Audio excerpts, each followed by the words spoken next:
Мурдагы бир сабактарыбызда ошол суроо келгенде суроого жооп берген элек. Ал суроо ошол шам намазынын акыркы убактысы качан деген. Анан ошо шам намазынын акыркы убактысы бул куптанга азан айтылган.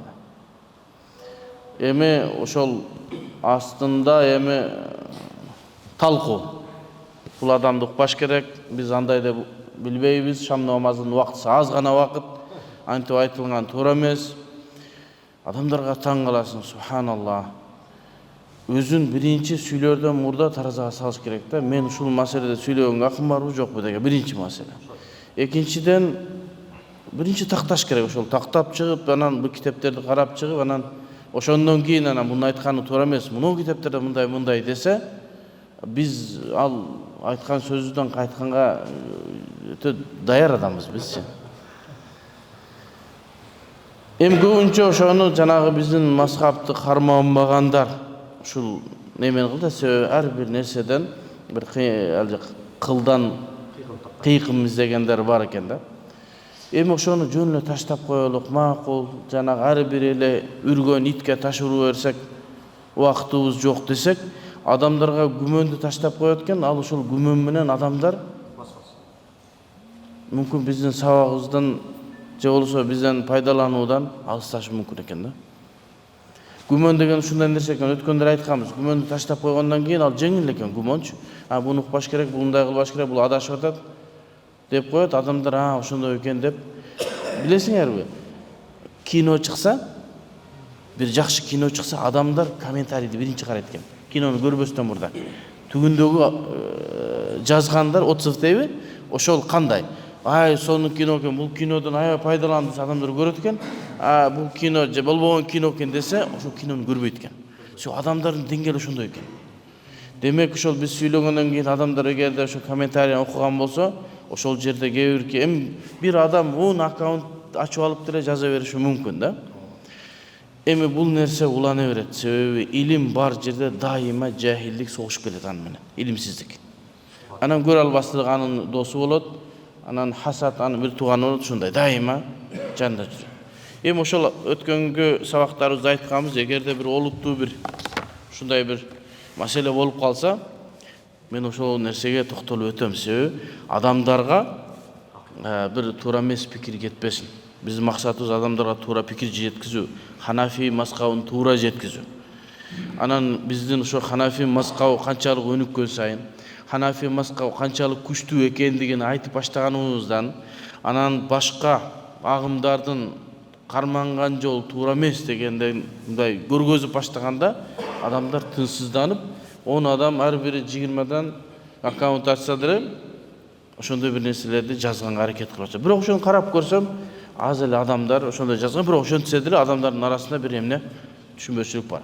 Эми өзүбүздүн Ханафи мазхабтагы белгилүү китептерде шам намазынын акыркы убакыты кайсы окуп коелу ошону.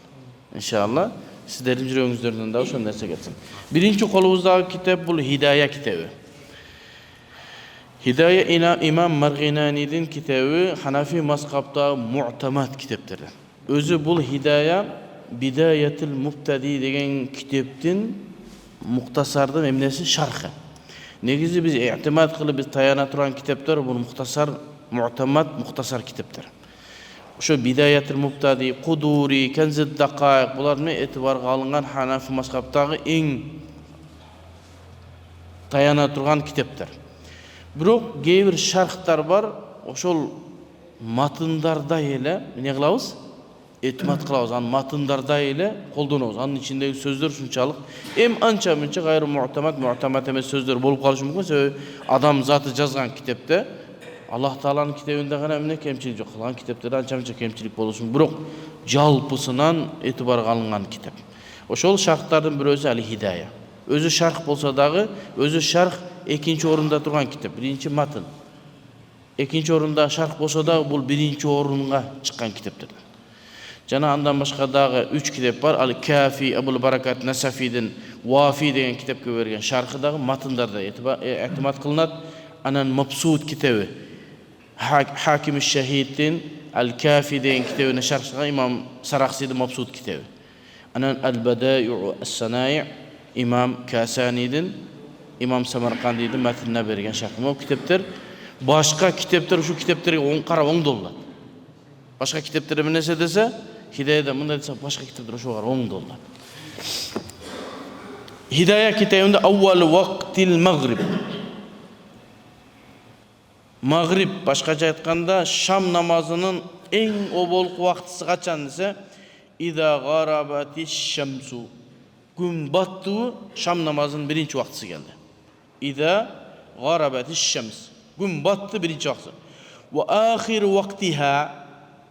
Şam namazının en akırkı vaqtısı kaçan dese ma lam yagibiş şafaq. Şafaq batıp ketkenge çeyin Şam namazının vaqtısı болады dedi. Şafaq batkanda boldu Şam namazının vaqtı dedi. Ma lam yagibiş şafaq.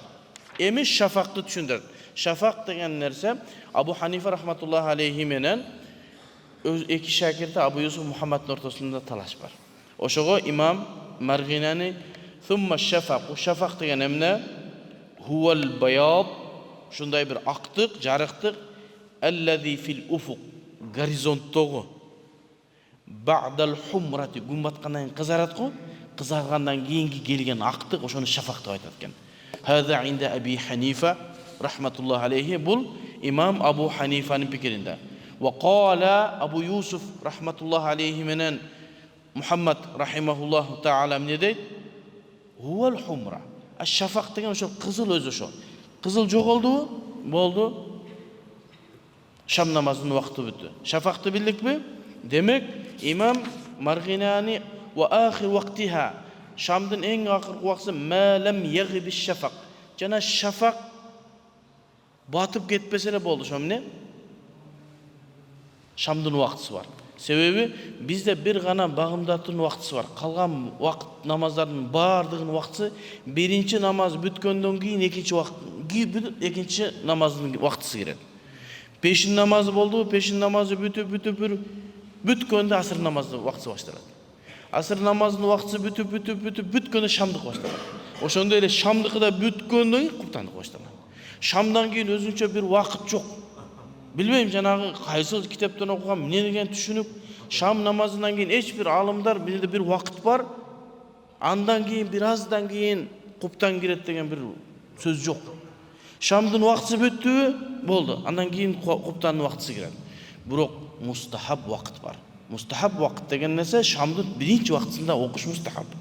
Oşon üçin bizde Hanefi mazhabda imam azan muazzin azanды aytıp düşüp kelip ele qomatты aytıp emne kılat? Başka namazlar biraz vaqt beredi. Emne dese av en obolku vaqtısında oku azandın mustahab. Biroq andan keyinki vaqtısı var. Vaqtil vujub je bolbosa moynunga millet bolan kaçan gana azanga kuptan azan aytılganda Şam büttü andan kaza kılasın. Oşo estep koyar. Wa ahir waqtiha ma lam yagibiş şafaq. Şafaq batpaganга çeyin ele Şamdın vaqtısı bolup turadi. Şafaq battı boldu Şamdın vaqtısı büttü degeniz. Andan keyin kelebиz. Kuptanın vaqtısı geldi. Avval waqtil isha. Kuptandın en obolku vaqtısı İza gaba şafaq. Kuptandın biz Şamdın akırkı vaqtısı atpayız mı? Akırkı vaqtısı ne dedi? Ma lam yagibiş şafaq. Şafaq batpaganга çeyin Şamdın vaqtısı. Avval waqtil isha. Kuptandın en obolku vaqtısı İza gaba şafaq. Ortasında hiç kanday bir vaqt yok. Batkanга çeyin maghrib battı kuptan. Bul hidayan matn. Avval waqtil isha. Kuptan namazının en obolku vaqtısı İza gaba şafaq. Şafaq jaglı boldu bitti. Kuptandın vaqtısı geledi. Anan ahir vaqtı hadep andan keyin özünün keyinki. Bul hidayadaga kelgen. Bir ele kitapta alıp geldin debesin dep daha başka kitapta ala geldin. Negizi men көп kitap ala gelет boşum. Maşinem arkasına жүктөпчү. Usta akıl var adamga bir kitap, iki kitap jetet. Mesela men bardык kitapkana bарын көчүрүp келип мен коюп алышым керек болду өзүчү. Сүйлөгөндөн кийин алып чыгып көргөзгөндө мүмкүнчүлүк жок болуп атат да. Andan keyinki vaqtısı. Anan bul kitap Multaqal Abhur degen İbrahim Halabi degen Hanafi mazhabdagi en mu'tamad kitapdır Multaqal Abhur. матындардан. Бул матын шунчалык күчтүү матын башка 1, 2, 3, 4 матындын пикирлерин алып келип туруп чыккан китеп. Башка да бир китептер бар да, ошол китептерден алып, анан бул китептеги аны дагы алып, буну дагы алып, башкача айтканда Ханафи мазхабтагы 4 муътамат этибарга алынган 4 матынды чогултуп келип туруп Мултакал Абхур, мултака деген жолукканда, деңиздердин жолугушуусу же жолуккан жери деген сөз. Бардык деңиздерди жанагы мухтасарларды матындарды алып келген. Ал кайсы матын? Мухтасарул Кудури, Кудуридин матынынан алган. Вал Мухтар, имам Мусилидин Мухтар китебинен. Вал Викая, онан Канзуд Дакаик. Ханафи мазхабтагы этимат кылынган 4 китептен дагы чогултуп туруп Мултакал Абхурдан ушу китеп жазылган. Ханафи мазхабта эң муътамат китеп. Азыр шу китеп кыргызчага которулган турат. Аллахым разы болсун, Госкомиссия, мамлекеттин астындагы дин иштери боюнча комиссиянын башчысы биздин агабыз Тойгонбай Ажынын демилгеси менен ушу кыргыз тилине которулган атат. Иншалла кыргыз тилине которула турган болсо, иншалла элибизге, жерибизге жакшы пайдасы тиет, бирок түшүндүрмөсү менен бериш керек. Ким которса дагы, азыр жанагы Куран которду го, аты ким эле? Алмамбет устаз которушу мүмкүн болуп атат, ошо которо турганбыз. Түшүндүрмөсү менен берсе, адамдар себеби бул кыска болгондуктан буга томдогон шарттар жазылган. Адамдарга түшүнүк болуп калсын, жагы сөзмө-сөз которуп койсо, адамдар түшүнбөй калышы. Ошон үчүн бир аз түшүндүрмөсү менен аябай болот. Эми ушул китепте Магриптин, башкача айтканда, Шамдын акыркы убактысы кандай экен? Вактул Магриб. Шам убактысынын убактысы. Min gurubiha ila maghibish shafaq. Min gurubiha. Күндүн батканынан баштап ila maghibish shafaq. Жанагы шафактын жок болуусуна чейин. Бул эмне? Шам убактысынын убакыты. Жанагы айткан сөздүн өзү. Эми вактул иша, эми себеби экөөнүн ортосунда бир вакыт бар деп башыбызды айландырып атпайбы адамдар? Эми ошону караш керек. Бар бекен аркасында. Вактул иша вал витр. Куптан намазынын убактысы жана витрдин убактысы мин интихаи вактил магриб. Я Алла, мунундан ачык эч бир жер. Магриптин убактысы бүтүсү менен эмне башталат дейт? Куптан башталат. Карап коюң. Вактул иша вал витр. Куптан намазынын жана витрдин убактысы качан? Min intiha vaqtil maghrib, Maghrib'den Şam'dan vaktısın bütüsü menen Kuptan'ın birinci vaktisi başladı dedi. Demek oşonda bizin aytkan sözümüzde hiç bir hali çoğu kendiginden de Allah'at kılavu. Demek Şam'ın Kuptan'a azan aytılınğanı Şam'dan vaktisi bitedi. Biroq afdal, eng жақсы, eng birinci vaktısını okuğan. Emi anday olup kaladi, hazır пробка болуп атат, башка жака Шамга бир жетип калам дейсиң, машинени токтото турган мезгил болбой, деп келип бир мешитти табасың, Коптан азан айтылып окуп каласың. Ал эми эң жакшысы бул намаздын Шамды биринчи вактысында окуган жакшы, Шам намазын.